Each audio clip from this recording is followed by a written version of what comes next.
Dying me? Nah, I'm a bane of the world's existence. As if I could get rid of me just... Exactly. Exactly. You know, it's like, I personally am against the death penalty. Because I consider death to not be punishment. I do not consider death to be punishment. Death is a release. Therefore, why would you release someone that committed a heinous crime? Because yes, the people will pay in the next life, but we live in this life. And crimes committed here should be paid here, and atoned for here. Death isn't a punishment for the perpetrator. It is punishment for those close to them, but a release for the criminal. Yeah, I think it's letting people out too easy. And as far as I know, we are not France, and Western law is... Oh, here's the gardens. Nice. And Western law is about punishing the criminal and not the criminal's family. We don't do generational punishments. We don't do undue punishments. We do what is fair. In the case of the death penalty, if somebody were to be found of a heinous crime and without a doubt convicted, or even to the admission of the person, I would even be okay with slavery in that sense. I would much rather the person become a slave to the to either the victims or the victim's family, or even this. The problem is this: if it's the state, then that becomes very tricky. But I would be okay with the punishment being indentured servitude, indentured servitude for the perpetrator for crimes heinous enough. Like, you know, homicide, rape, like first-degree murder, that kind of thing. I would be perfectly okay with that. But no, people have human rights, even the fucking criminals, because we believe that all men are created equal, even the bad ones.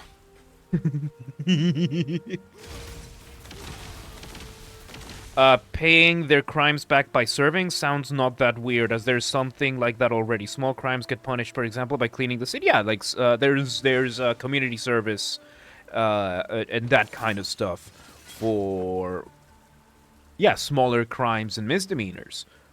Why wouldn't there be an equivalent for some of the more heinous crimes? And the difference would be, for me, that the person... What I would do... Okay, let's do a hypothetical. Man A kills man B. First-degree murder. Premeditated, 100%. Man A knew what he was doing, and he was conscious and knew that he wanted to kill man B. Case goes to court. Like, the guy gets arrested, investigation is done. Man A is found beyond a reasonable doubt to be guilty. Man A even admits to it. I would put Man A at the mercy of Man B's family, where... is there any context to why A killed B? Let's say the context is Man A murdered Man B. Man B is an innocent person, completely innocent. Let's give it a little bit of motivation. Man B got the promotion at work that Man A wanted. Let's give it something that would make this crime even more heinous. Like, you're killing an innocent person that outcompeted you, and it's not that Man B fucked over Man A, even if he did. So, yeah, jealousy, envy, or in many other cases, I just don't like this fucker, so I'm just gonna go kill him. Because that happens, especially if you look at places like Latin America, where it's a lot more a lot less civilized than that, than these things. So man A kills man B and is found guilty, and trial ends with the man being sentenced to man B's family's mercy. Man B's family are the ones who get to choose anything but death or rape. I would say, like, you don't get to you don't get to pimp out the perpetrator. Like, that would be like, you don't get to kill the perpetrator, you don't get to pimp out the perpetrator. Those would be the two limitations. But everything else is fair game. You want this person to just work and pay the house's bills, or pay off the mortgage, or pay off whatever the fuck for the rest of his life. Fair play. You want this fucker to pay... Wow. How did I fuck this up? Oh, I see why. Because I put this wrong. Here we go. Like, I don't know. Man A... Yeah, like... Man A is now forced, whether it is to work for the family. It's basically...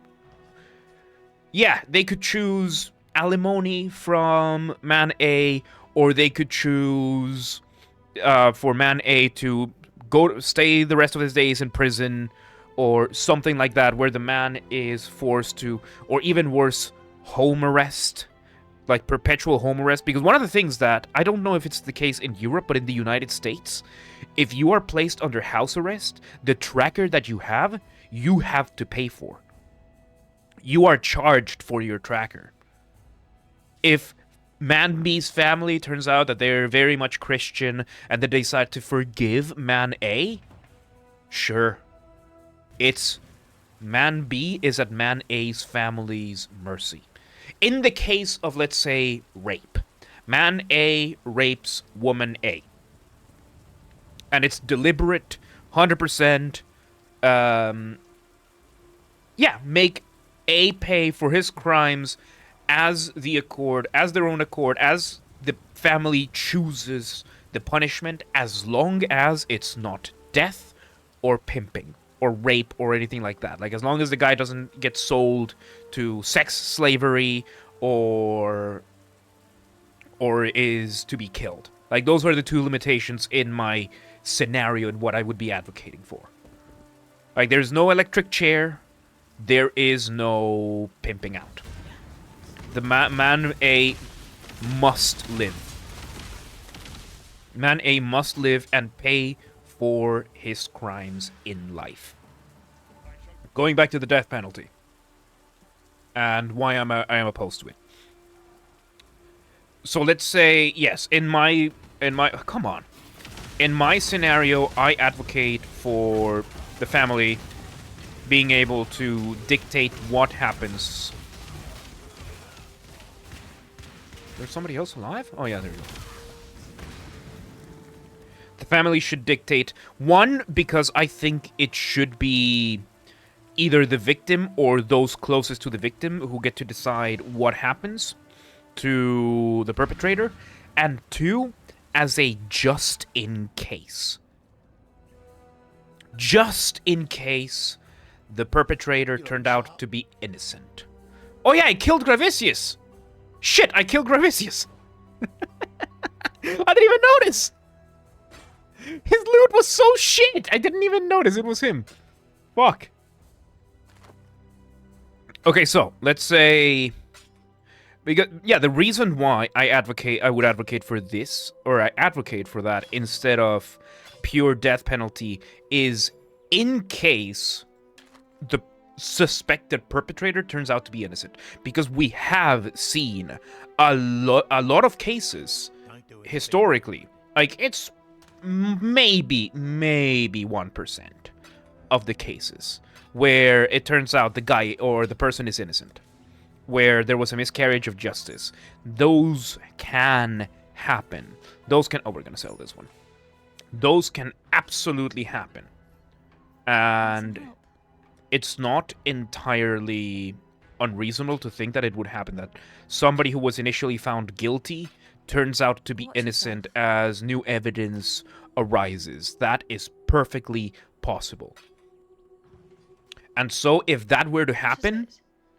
then the perpetrator, who is now turns out to be the victim of a miscarriage of justice, gets to sue back the state and get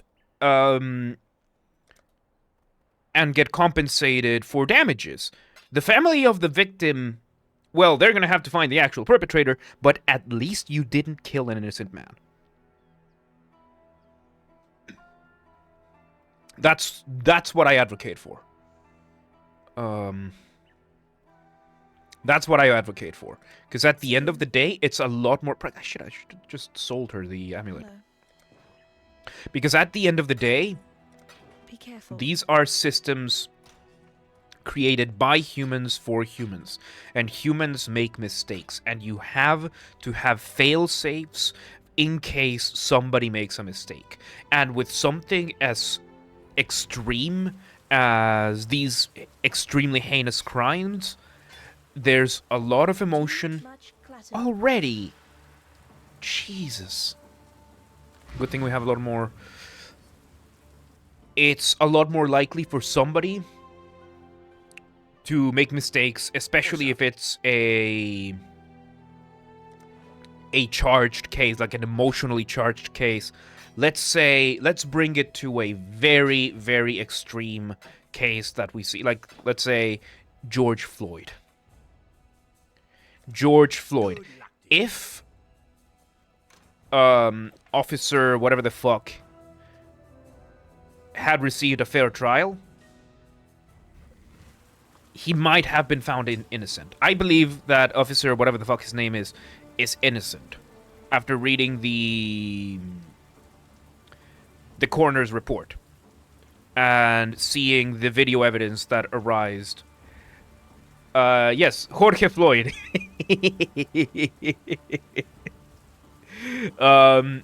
Was it George Floyd? I think it was George Floyd. The guy, the Summer of Love guy. The one who sparked it all. Where, one, people did not have the entire context of what happened. Two, it was a very emotionally loaded case. Three, I'm gonna call them terrorists, tainted the jury in the case. So, if there is no death penalty, at least there is enough contingency there to... I know, I struggle with names as well. There, at least if the death penalty itself is not an option, there's at least a contingency there in case a case like Sicknick, I think that's the name, Sicknick, is later found innocent. There's later exculpatory evidence or is later exonerated by new evidence arising. The FBI, turns out they're under new management, and turns out they were covering up a bunch of shit, because it has happened before. Where the FBI, turns out they were... Oh, shit, what are you? Hello? And turns out they were covering up. For some reason, they just really wanted this guy to go to prison or to be found guilty. If the death penalty is not an option, then yeah, the perpetrator or the suspected perpetrator or the man found guilty, yeah, gets to be put at the mercy of the families... of the victim's family, and is forced to do the things, and later on is found... What is this? The Lunaris Temple. Okay. And then is found to be innocent. Then Officer Sicknick sues the state for wrongful sentencing, and is compensated for that. Is that the case where the cop shot the black guy in the car after he got pulled over? No. No. Do you have... Mike, do you have the slightest idea how little that description narrows down the United States? It's not even funny. It's not even funny. But... No, this was the case in Minneapolis where Floyd was... Okay, so the context at first was that The police were conducting an arrest on George Floyd. They have put him on his back, and the officer was sitting on his neck, with the knee on his neck. And the video shows, like, the video was gruesome because it was Floyd dying of... People thought it was asphyxiation, but yeah, that one. That one. Are there summoning of transmutation polymorphs abilities in this game? I know that Path of Exile 2 will have that. I know that that one will have it. I don't know if there are here. I'm not sure. Back to Floyd. Yeah, the knee on the neck guy. So yeah, the officer was found guilty by a jury of his peers. Asterisk. I have to wait for Path of Exile 2. I mean, I'll check the other classes eventually. But I didn't see anything like Druid or anything like that so far, but I didn't really pay attention to many of them. So, back to this case. So yeah, the initial video showed, I think it was Sicknick, kneeling on the throat, on the neck. So George Floyd is sitting on his belly and has the knee on the back, and people were saying that George Floyd was asphyxiated to death. Trial comes up, evidence comes up. Video gets leaked because it wasn't admitted in court because the prosecution did some dodgy shit to it. And the video showed the 15 minutes before George Floyd was put on the ground. And basically, the whole story was... Police come in because George Floyd paid in a convenience store with fake money. Like, he gave a fake $20 bill or something.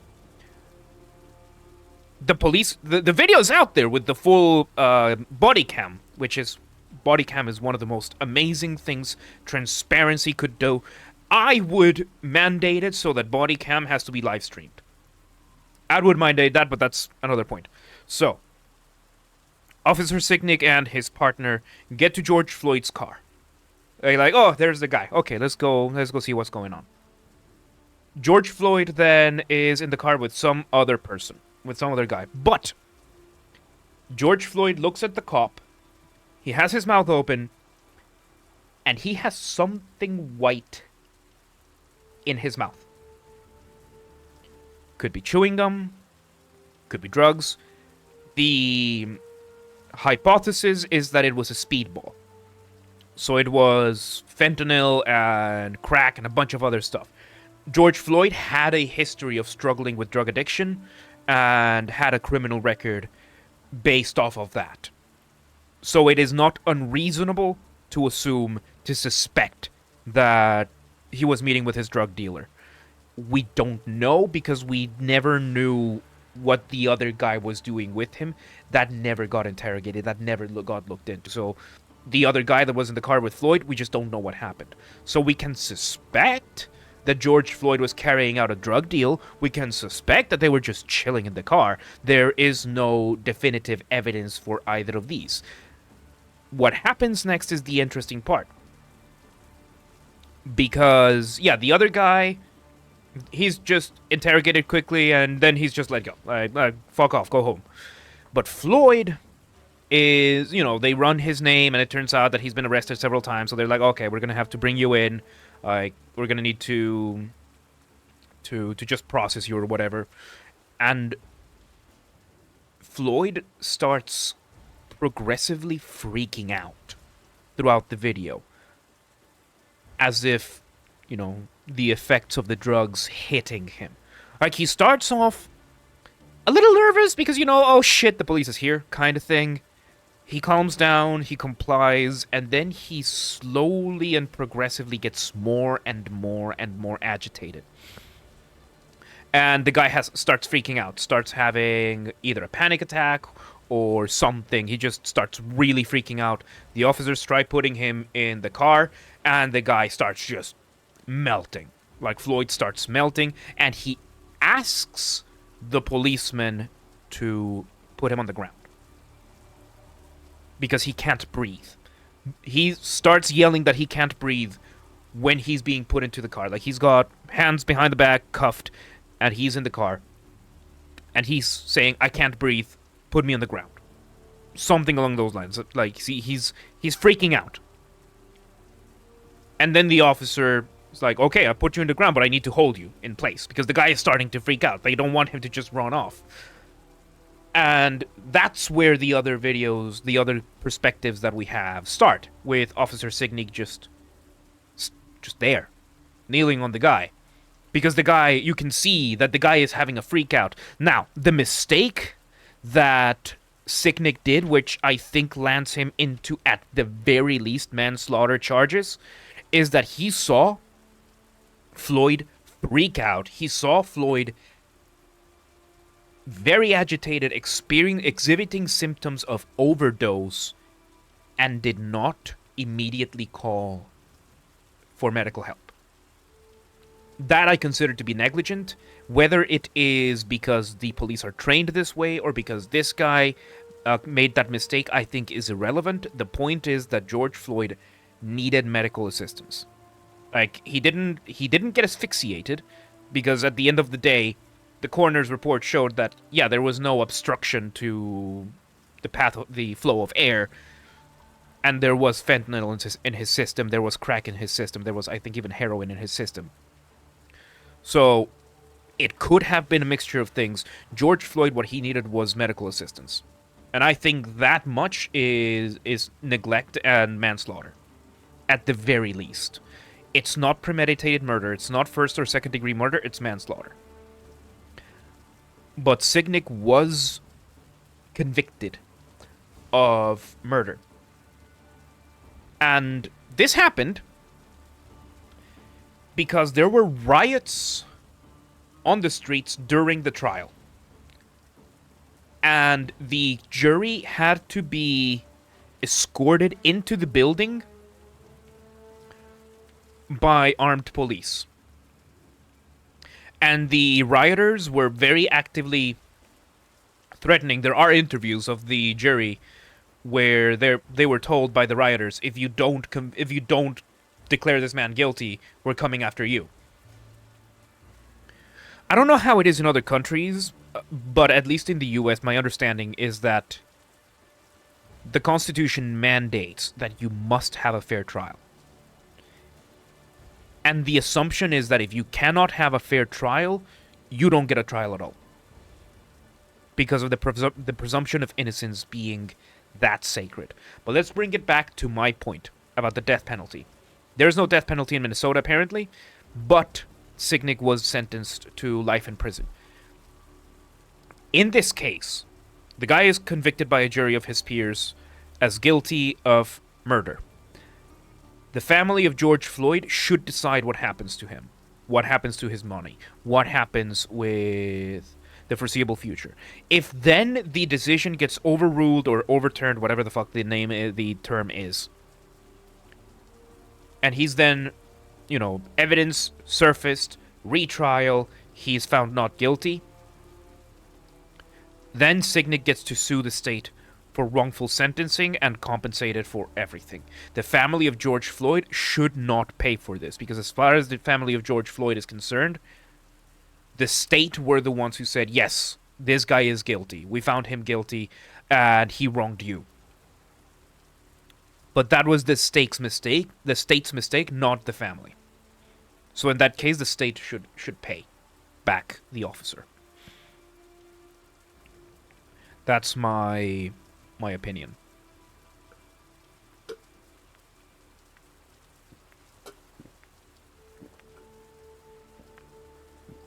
Fuck, I didn't want to finish this quickly. Sounds fair. It sounds like, here's the thing. I try to make things as reasonable as possible. And I am against the death penalty for the simple fact that it's not that the death penalty is because of the morality of killing people, but it's because I believe death is the release from this life. And that I consider a prize that you have to earn. A reward that you have to earn for a life well lived. You don't get that as a punishment. If you consider death to be a punishment, there are a lot of things that you're missing out on, I believe. So, yeah, I consider that it would be a fair system that would protect all parties involved except the state. The brunt of the impact of a mistake made by the state should fall on the state. That simple. That simple. And it shouldn't even be the taxpayers. Like, in this case, the person that should be responsible, held responsible for the bad trial should be the judge. The judge, the prosecutor, and the defense. Maybe just the judge and the prosecutor, because of the defense, they were trying to make their case and everything. So the judge and the prosecution should be held accountable for wrongfully sentencing, convicting an innocent man. Which, we have our opinions on Sicknick and George Floyd, and it's been a very wild thing. I think the sentencing, as far as the system goes, is what should have probably happened. I think he should have been declared. I think he should have been found guilty of manslaughter, not of murder, which is a very different charge. Death is just not a solution in most cases, generally speaking. Not only criminals are punishment. Exactly. Death is not a solution. It's a conclusion, and that is very different. And that is very, very different. That is very, very different. And somebody who sees death as a solution, I think it has maybe a couple of misplaced values. Misplacing a few things in value. And misplacing a few values here and there. Or misunderstands a few things. Yes. Good talk. Oh boy, I have a lot to edit. That person needs a hug. A lot of these people need a hug. We see the memes of fatherless behavior nowadays, but a lot of these are also motherless behavior. A lot of people were just not loved by their parents in this sense, to the extent that they just got damaged even more.